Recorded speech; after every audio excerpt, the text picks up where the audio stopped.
जय श्री राम। 11वां अध्याय विश्वरूप दर्शन। श्लोक संख्या 1। अर्जुन उवाच। मदनुग्रहाय परमं गुह्यमध्यात्म संगितं यत्त्वयोक्तं वचस्तेन मोहो अयम विगतो मम। अर्थात अर्जुन बोले, मुझ पर अनुग्रह करने के लिए आपने जो परम गोपनीय अध्यात्म विषयक वचन अर्थात उपदेश कहा, उससे मेरा यह अज्ञान नष्ट हो गया है। प्रश्न है कि मदनुग्रहाय पद के प्रयोग का क्या अभिप्राय है। उत्तर है कि 10वें अध्याय के प्रारंभ में प्रेम समुद्र भगवान ने अर्जुन तुम्हारा मुझ में अत्यंत प्रेम है, इसी से मैं ये सब बातें तुम्हारे हित के लिए कह रहा हूं। ऐसा कहकर अपना जो अलौकिक प्रभाव सुनाया, उसे सुनकर अर्जुन के हृदय में कृतज्ञता, सुख और प्रेम की तरंगें उछलने लगी। उन्होंने सोचा, आहा, इन सर्वलोक महेश्वर भगवान की मुझ तुच्छ पर कितनी कृपा है, जो ये मुझ क्षुद्र को अपना प्रेमी मान रहे हैं और मेरे सामने अपने महत्व की कैसी कैसी गोपनीय बातें खुले शब्दों में प्रकट करते ही जा रहे हैं। अब तो उन्हें महर्षियों की कही हुई बातों का स्मरण हो आया और उन्होंने परम विश्वास के साथ भगवान का गुणगान करते हुए पुनः योग शक्ति और विभूतियों का विस्तार सुनाने के लिए प्रेम भरी प्रार्थना की।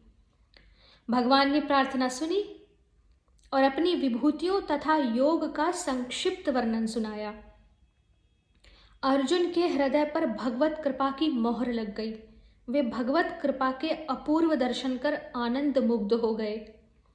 साधक को जब तक अपने पुरुषार्थ, साधन या अपनी योग्यता का स्मरण होता है, तब तक वह भगवत कृपा के परम लाभ से वंचित सा ही रहता है। भगवत कृपा के प्रभाव से वह सहज ही साधन के उच्च स्तर पर नहीं चढ़ सकता, परंतु जब उसे भगवत कृपा से ही भगवत कृपा का भान होता है और वह प्रत्यक्षवत यह समझ जाता है कि जो कुछ हो रहा है सब भगवान के अनुग्रह से ही हो रहा है, तब उसका हृदय कृतज्ञता से भर जाता है और वह पुकार उठता है, ओहो भगवान, मैं किसी भी योग्य नहीं हूँ, मैं तो सर्वथा अनधिकारी हूँ। यह सब तो आपके अनुग्रह की ही लीला है। ऐसे ही कृतज्ञतापूर्ण हृदय से अर्जुन कह रहे हैं कि भगवान, आपने जो कुछ भी महत्व और प्रभाव की बातें सुनाई हैं, मैं इसका पात्र नहीं हूँ। आपने अनुग्रह करने के लिए ही यह परम गोपनीय अपना रहस्य मुझको सुनाया है। मदनुग्रहाय पद के प्रयोग का यही अभिप्राय है, मुझ पर आपने अनुग्रह किया है। दूसरा प्रश्न है, परमम गुह्यम अध्यात्म संगीतम, इन तीन विशेषणों के सहित वचः पद भगवान के कौन से उपदेश का सूचक है तथा इन विशेषणों का क्या भाव है। उत्तर है कि 10वें अध्याय के पहले श्लोक में जिन परम वचनों को भगवान ने पुनः कहने की प्रतिज्ञा की है और उस प्रतिज्ञा के अनुसार 11वें श्लोक तक जो भगवान का उपदेश है एवं उसके बाद अर्जुन के पूछने पर पुनः 20वें से 42वें श्लोक तक भगवान ने जो अपनी विभूतियों का और योग शक्ति का परिचय दिया है तथा 7वें से 9वें अध्याय तक विज्ञान सहित ज्ञान के कहने की प्रतिज्ञा करके भगवान ने जो अपने गुण, प्रभाव, ऐश्वर्य, स्वरूप का तत्व और रहस्य समझाया है, उस सभी उपदेश का वाचक यहाँ परम गुह्यम गोपनीय अध्यात्म संगीतम अर्थात अध्यात्म विषयक इन तीनों विशेषणों के सहित वचः पद है। वच का शाब्दिक अर्थ है वचन, उपदेश।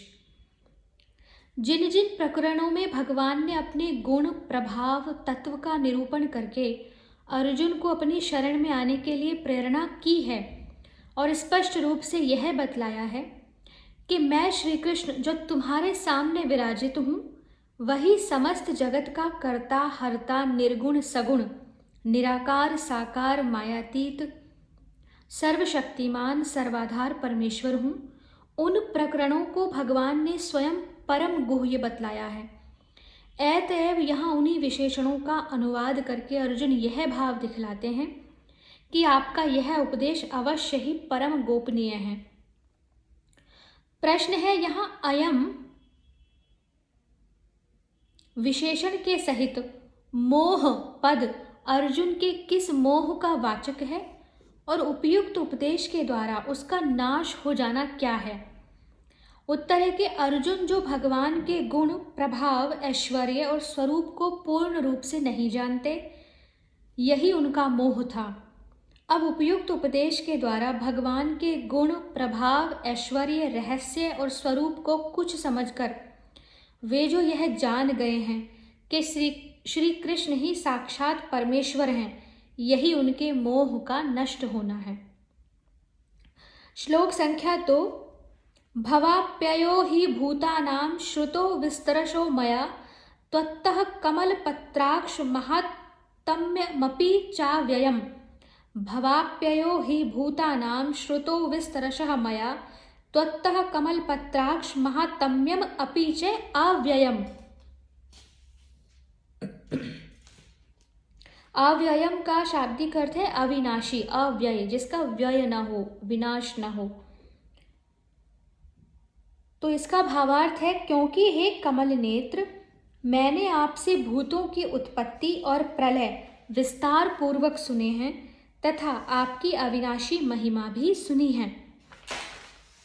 प्रश्न है, मैंने आपसे भूतों की उत्पत्ति और प्रलय विस्तार पूर्वक सुने हैं, इस कथन का क्या भाव है? उत्तर है, इससे अर्जुन ने यह भाव दिखलाया है कि आपसे ही समस्त चराचर प्राणियों की उत्पत्ति होती है, आप ही उनका पालन करते हैं और वे सब आप में ही लीन होते हैं। यह बात मैंने आपके मुख से विस्तार के साथ बार बार सुनी है, 7वें अध्याय से लेकर 10वें अध्याय तक। दूसरा प्रश्न है, तथा आपकी अविनाशी महिमा भी सुनी है, इस कथन का क्या अभिप्राय है? उत्तर है कि इससे अर्जुन ने यह भाव दिखलाया है कि केवल भूतों की उत्पत्ति और प्रलय की ही बात आपसे सुनी हो, ऐसी बात नहीं है। आपकी जो अविनाशी महिमा है, अर्थात आप समस्त विश्व का सृजन पालन संहार आदि करते हुए भी वास्तव में अकर्ता हैं, सबका नियमन करते हुए भी उदासीन हैं, सर्वव्यापी होते हुए भी उन वस्तुओं के गुण दोष से सर्वथा निर्लिप्त हैं, शुभ अशुभ कर्मों का सुख दुख रूप फल देते हुए भी निर्दयता और विषमता के दोष से रहित हैं, प्रकृति काल और समस्त लोकपालों के रूप में प्रकट होकर सबका नियमन करने वाले सर्वशक्तिमान भगवान हैं। इस प्रकार के महात्म्य को भी उन प्रकरणों में बार बार सुना है। श्लोक संख्या 3। एवमेतत् थाथ त्वमात्मानं परमेश्वर द्रष्टुमिच्छामि ते रूपमेश्वरं पुरुषोत्तम। एवं एतत् यथा आत्थ त्वम आत्मानं परमेश्वर द्रष्टुम इच्छामि ते रूपम ऐश्वरम पुरुषोत्तम। अर्थात हे परमेश्वर, आप अपने को जैसा कहते हैं यह ठीक ऐसा ही है, परंतु हे पुरुषोत्तम, आपके ज्ञान ऐश्वर्य शक्ति बल वीर्य और तेज से युक्त ऐश्वर्य रूप को मैं प्रत्यक्ष देखना चाहता हूँ। प्रश्न है कि परमेश्वर और पुरुषोत्तम दोनों संबोधनों का क्या अभिप्राय है? उत्तर है कि परमेश्वर संबोधन से अर्जुन यह भाव दिखलाते हैं कि आप ईश्वरों के भी महान ईश्वर हैं, परम ईश्वर और सर्वसमर्थ हैं। अतएव मैं आपके जिस ऐश्वर्य स्वरूप के दर्शन करना चाहता हूँ, उसके दर्शन आप सहज ही करा सकते हैं। तथा पुरुषोत्तम संबोधन से यह भाव दिखलाते हैं कि आप क्षर और अक्षर दोनों से उत्तम साक्षात भगवान हैं। अतएव मुझ पर दया करके मेरी इच्छा पूर्ण कीजिए। प्रश्न है, आप अपने को जैसा कहते हैं यह ठीक ऐसा ही है, इस कथन का क्या भाव है? उत्तर है कि इस कथन से अर्जुन ने यह भाव दिखलाया है कि अपने गुण, प्रभाव, तत्व और ऐश्वर्य का वर्णन करते हुए आपने अपने विषय में जो कुछ कहा है वह पूर्ण रूप से यथार्थ है, उसमें मुझे किंचन मात्र भी शंका नहीं है। प्रश्न है कि ऐश्वरम विशेषण के सहित रूपम पद किस रूप का वाचक है और उसे देखना चाहता हूं, इस कथन का क्या अभिप्राय है। ऐश्वरम रूपम का तात्पर्य है ज्ञान, ऐश्वर्य, शक्ति, बल, वीर्य और तेज से युक्त। तो इसका उत्तर है कि असीम और अनंत ज्ञान, शक्ति, बल, वीर्य, तेज आदि ईश्वरीय गुण और प्रभाव जिसमें प्रत्यक्ष दिखलाई देते हों तथा सारा विश्व जिसके एक अंश में हो, ऐसे रूप का वाचक यहाँ ऐश्वरम विशेषण के सहित रूपम पद है और उसे मैं देखना चाहता हूँ। इस कथन से अर्जुन ने यह भाव दिखलाया है कि ऐसा अद्भुत रूप मैंने कभी नहीं देखा। आपके मुख से उसका वर्णन सुनकर उसे देखने की मेरे मन में अत्यंत उत्कट इच्छा उत्पन्न हो गई। उस रूप के दर्शन करके मैं कृतकृत्य हो जाऊंगा, ऐसा मैं मानता हूँ। प्रश्न है कि यदि अर्जुन को भगवान के कथन में पूर्ण विश्वास था, किसी तरह की शंका ही नहीं थी, तो फिर उन्होंने वैसा रूप देखने की इच्छा ही प्रकट क्यों की। इसका उत्तर है कि जैसे किसी सत्यवादी के पास पारस, चिंतामणि या अन्य कोई अद्भुत वस्तु हो और उसके बतलाने पर सुनने वाले मनुष्य को यह पूर्ण विश्वास भी हो जाए कि इनके पास अमुक वस्तु अवश्य है, इसमें कुछ भी संदेह नहीं है, तथापि वह अद्भुत वस्तु पहले कभी देखी हुई न होने के कारण यदि उसके मन में उसे देखने की उत्कट इच्छा हो जाए और वह उसे प्रकट कर दे, तो इससे विश्वास में कमी होने की कौन सी बात है। इसी प्रकार भगवान के उस अलौकिक स्वरूप को अर्जुन ने पहले कभी नहीं देखा था, इसलिए उसे देखने की उनके मन में इच्छा जागृत हो गई और उसको उन्होंने प्रकट कर दिया। तो इसमें उनका विश्वास कम था यह नहीं समझा जा सकता, बल्कि विश्वास था